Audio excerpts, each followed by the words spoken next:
Alright, we're back, of course, talking FF7 Rebirth. We're talking about the exhibition show, of course, over in Saudi Arabia. We have some more pictures to look at here, which somebody sent me on Twitter, which, by the way, speaking of that, I've had a lot of you guys hit me up over the last week or two, or however long it's been since we've been kind of really covering this shit. More than willing to go and take like pictures and shit for me to like be able to talk about in a video. It's like really cool how willing a lot of you are. The comments of videos on social media, things like that. It's just pretty awesome people out there. But before we hop into it, they did drop this tweet today that says, "Tune in tomorrow. We're streaming live from Boulevard City in Riyadh with producer Yoshor Katas and director Naoki Yamaguchi as they look at the making of Final Fantasy VII Rebirth and summoning a masterpiece. 10 a.m. PT, 6 p.m. BST, 8 p.m. AST over on Twitch." So we've known for a while that they're going to stream this like Q&A thing, this presentation over on Twitch. But it is kind of interesting that they're doing that. It adds a little more like interest to it potentially. I'm not saying anything like major is going to be there or revealed or talked about or whatever, but maybe. Because they don't always like stream the shit, right? Like Otakon, like we had to borrow somebody's like fan footage to be able to like talk about the whole panel, right? They don't always do that. Like, and maybe the Fire to Faraga, I don't remember if that was like a VOD on YouTube. I don't remember if they like streamed that or not. But the fact that they're going out of their way to like stream it is a little interesting. Regardless, we'll definitely talk about that Q&A thing either tomorrow or the next day, depending. Before we hop into it, of course, shout out to Stellar Hughes over on Twitter for hooking me up with the pictures that we're going to look at. A nice handful of pictures here and quite a bit of the exhibition that we didn't get to see yet from like a True Gaming's pictures the other day. I'm just going to look at them kind of in the order I downloaded them.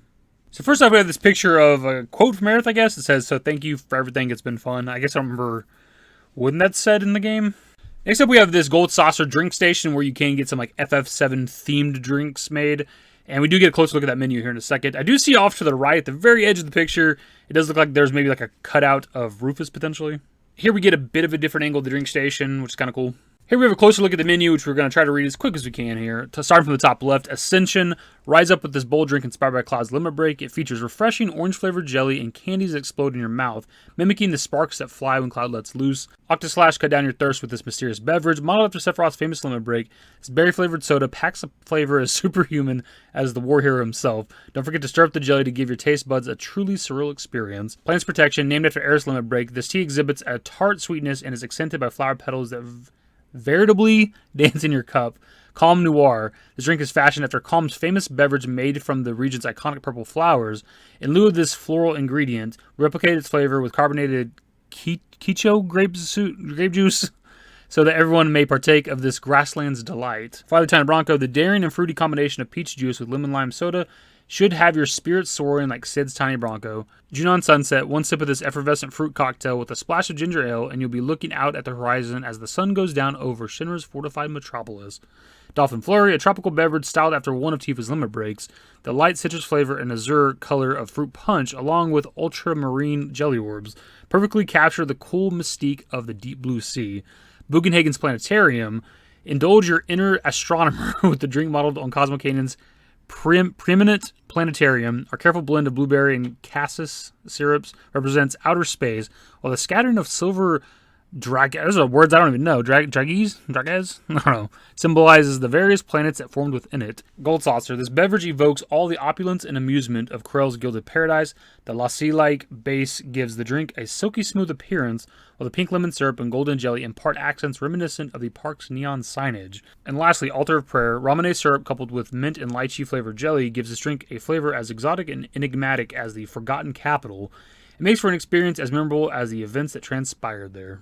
So yeah, the themed drinks are pretty cool. It's something we've seen quite a bit of over the years when they do the like pop-up cafes in like Japan and shit, the Square Enix cafes. You can usually get like a couple different drinks. This was probably the most I've ever seen, I think, personally, from like in like one location. I'm talking like 10 different drinks here, right? And I just like these because there's like a nice attention to detail in terms of like the colors and the ingredients and things like that. They actually put some real thought into it. The picture we're going to look at is with the Midgar model that we talked about in the last video we did on the subject, but there's a wall that we couldn't read. Like, we only got like a little bit of it with like the end sentences were like cut off on the whole thing. And this person took a picture of that wall. And so I know they watched the channel because they took a picture of the fucking wall we couldn't read, and I appreciate the hell out of that. So we're going to hop right into this and read it as well. Final Fantasy VII Remake project about Final Fantasy VII. First released in 1997 on the original PlayStation console, Final Fantasy VII celebrated its 25th anniversary in 2022. The game is universally regarded as a hallmark title of the RPG genre. The original title received high praise for its epic storyline, unique characters, and movie sequences that utilize the most cutting-edge technology of the time. Since then, the game has sold over 14.4 million copies worldwide and continues to receive widespread acclaim from critics and fans around the world. The popular game has even expanded into spin-offs, films, and merchandise. The first game of the Final Fantasy VII Remake trilogy project, Final Fantasy VII Remake, released in 2020, has been praised by both players and critics across the globe, earning numerous perfect scores from media, and was selected as a PlayStation Editor's Choice pick. In the Final Fantasy VII Remake, players will be drawn into a world where the Shinra Electric Power Company, a shadowy corporation, controls the planet's very life force. Cloud Strife, a former member of Shinra's elite soldier unit now turned mercenary, lends his aid to an anti-Shinra organization calling themselves Avalanche. The first game in the project is set in the city of Midgard and is a fully standalone gaming experience designed for RPG players that crave unforgettable characters, a powerful story, and the ability to choose their style of play with a battle system that merges thrilling real-time action with strategic command-based combat. Final Fantasy VII Rebirth, the second game in the trilogy, is the highly anticipated new story in the Final Fantasy VII Remake project, reimagining the iconic original game into 3 standalone titles by the original creators. In this game, players will enjoy various new elements as the story unfolds, culminating in the party's journey to the Forgotten Capital from the original Final Fantasy VII. So yeah, we're doing quite a bit of reading today, and actually that's the next picture we have. If you remember, there's another picture, I think, of the Midgard model in the last video, but in the background was like the Rebirth cut, like key arts, and then there was like a wall that was... we couldn't really read. We zoomed in on it, and I could read some of it, but we couldn't really make it out, and we have a great picture of that. Again, thank you. So this says, the unknown journey continues. Cloud and his comrades escape the city of Midgard in pursuit of the fallen hero Sephiroth. As they travel across the world, they find themselves on a journey that will decide the fate of the planet. Throughout the long history of the Final Fantasy series, there have been many recurring elements and shared motifs, such as its crystals and chocobos. Yet the teams working on each new installment have always pushed the series to evolve, using their creativity and the latest technology to bring innovative ideas to every title. Final Fantasy VII Rebirth, the latest installment, is likewise unconstrained by past conventions and explores new uncharted spaces. With it, we are witnessing the evolution of the storied series in real time. I hope you will feel that sense of excitement and discovery as you explore this exhibition. Yoshor Katas, producer, Final Fantasy VII Rebirth. Here we have 2 somewhat similar pictures, one a little bit further back, one a little bit closer, of 6 of the Final Fantasy VII Remake/Rebirth characters: Sephiroth, Tifa, Zack, Barret, Aerith, and Cloud. Unfortunately, we can't quite read the descriptions of each character beneath. You can read the Sephiroth one, a little bit of the Tifa one, but beyond that, they're just too blurry. And I suppose we'll read the Sephiroth one for the hell of it. Don't be afraid, it's not death, it's a homecoming. A former soldier first class of legendary renown, he is said to have died in the line of duty in Nibelheim 5 years ago. This is proven untrue when he appears at the Shinra building and absconds with a research specimen known as Genova. He now toys with Cloud at every opportunity, seeking to change the course of destiny and rule the planet. Next up, we have a handful of pictures of the weapons that were on display, which we did kind of see with the previous set of pictures we looked at the other day, but these are individual, high-quality pictures of Cloud's Buster Sword, Tifa's Leather Gloves, Barrett's Gatling Gun, and Yuffie's 4-point Shuriken. Next up, we have another picture of the Sector 5 church display, which is pretty cool. I actually did know that there's a chandelier sort of thing hanging above. That's pretty interesting. I still have a bit of problem with it in terms of the layout they chose to do, having the podium and the flowers in front of the front door of the church. But overall, it still looks fucking awesome. I'd love to take a picture there.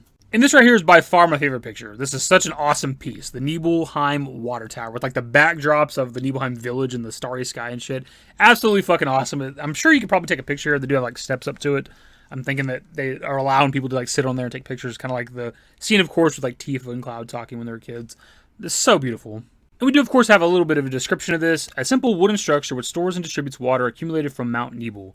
Standing in the center of town, it has become a landmark of sorts and is where Tifa and Cloud made their promise as children. Though it was lost in the fire which destroyed Nibelheim 5 years ago, a perfect replica was constructed in its place. And now next up we have pictures of the Buggy and Tiny Bronco, which of course we have yet to see. We didn't get those pictures last time. They're not to scale. I don't know if it's a misinterpretation on my part, but going back to the article that we read a little while ago about it, it said scaled replicas of the Buggy and Tiny Bronco, and I guess I interpreted that as to scale, but I think it meant scaled down. Either way, it still looks completely badass, especially with the display on the rocks and the backdrop of the gold saucer and the dust bowl. It looks pretty cool. I believe the person who sent this to me said that they were 1/5 scaled replicas, which they're still decent size, but I do wish they were a little bit bigger. That way you could get in them and take pictures with them. That'd been kind of cool. Kind of like the motorbike, because we talked about they did years ago with Remake and shits. You will see how big they are compared to a person, and they are somewhat tiny. And of course, we do have a description of the Buggy that says, a large 8-wheel vehicle owned by the Gold Saucer's park director, Dio. Its impressive engine and sturdy build mean it can travel faster than most chocobos, ford dangerous shallows, and even survive the most reckless of drivers. And last up for the pictures that we have is the Tiny Bronco, and in this case, it's very literal. The description says, Bronco Airlines' ambitious aircraft captained by Sid, the ace free flyer pilot. It plies the skies in search of smoke signals sent up by potential customers. And this is the actual last picture we have, a different angle of the Tiny Bronco. And you can see, kind of in the background, a bit of a size comparison with the Buggy to a person. It's more or less about half the size of a grown adult, it looks like. It does look like it's almost big enough that you could sit in it potentially for a picture, but you probably wouldn't have much leg room. I wish it was a little bigger, and obviously this shit's like roped off, so you couldn't like take pictures with that shit anyways. You do see in the background though to the left, like the stations where you can like play Rebirth, which is kind of cool as well. It's something we've yet to see. And my dudes, that is everything from the pictures that we have today. I don't know if there's anything else from the exhibition that we've yet to see, because we've seen a decent amount through the few videos we've done here. Even with this video and the pictures we're looking at with this video. Like in the background, I started seeing stuff that we've already talked about before, or stuff that we talked about in this video. So, for example, in the background of like the Buggy and Tiny Bronco picture, you could see like the Nibelheim well. So like I don't know how big the area is. I know we have like the square footage, like the actual size, but I don't know if there's anything else that we've yet to see, because we've seen quite a bit. As far as I'm aware, that's kind of like everything from this Rebirth exhibition they have over there in Boulevard City. And again, massive shout out to Stellar Hughes for their pictures. Just kind of look forward to tomorrow for the Rebirth like panel Q&A thing they're doing with Hamaguchi and Katase, and hopefully there's some interesting stuff from it. Anyways, my dudes, I've taken enough of your time today. That's the video. Subscribe to if you guys are new, so in the description below. Follow me on Twitter, @FFVIII. That's it. Bye. Used to care what people thought, but now I care more, and nobody out here's got it figured out. So therefore, I've lost all hope of a happy ending, depending on whether or not it's worth it. So insecure, no one's perfect. We spend it with no shame. We blow that like Coltrane. We in here like Logain, or leave it like Cobain.